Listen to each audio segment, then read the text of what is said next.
The Xbox was once the pinnacle of gaming, with its boxy, almost alien-designed look that screamed innovation and power that appealed to millions of people. But not everything was sunshine and rainbows. It's a very mean and nasty place. In the last couple of years, Xbox has had a huge decline in sales, hype, and the overall reputation of the console not being where it used to be. With plans to discontinue the Xbox entirely before the next generation of consoles, it felt as if Xbox fell as quickly as it rose. In this video, I will break down the rise and fall of the Xbox, and how it went from being the greatest console ever to being a media device that just takes up space. It all started back in 2001, when Nintendo and PlayStation were at the peak of their reign on the console market.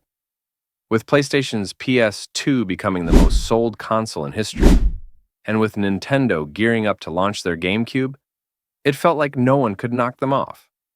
But on November 15th, 2001, Bill Gates took the stage along with Dwayne "The Rock" Johnson to introduce the first ever Xbox. It took the world by storm with its alien aesthetic and PC-like architecture that was deemed the most powerful console in the world that had completely flipped the console market upside down. It reached over 24 million units, sold by May 2006, and quickly knocked off Sega to become the third biggest console manufacturer in the world.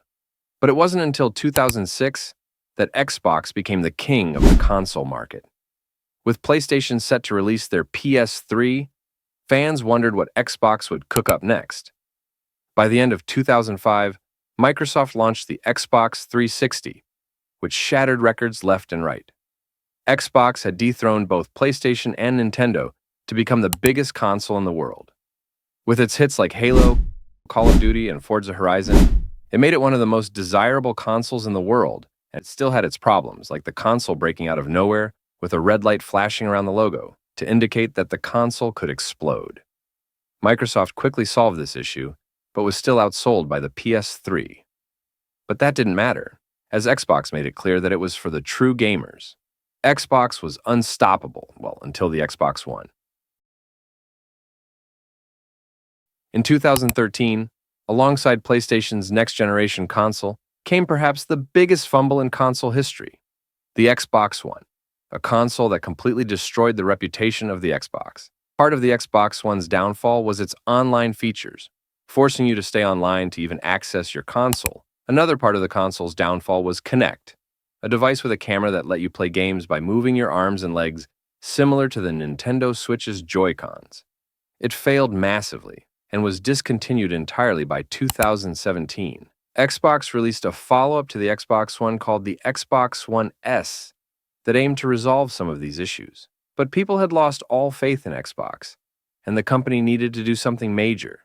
Xbox launched the Xbox Series X and S, which although weren't bad, but were shy of what Xbox used to be, selling only 29 million units. It was clear Xbox was done, with the Xbox Series X and S being the last in the Xbox lineup.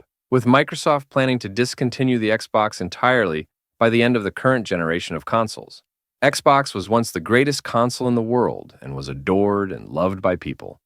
But a few bad decisions completely destroyed the company and left it struggling to get back to what it once was. If you like this video, please consider subscribing, and I'll see you in the next one.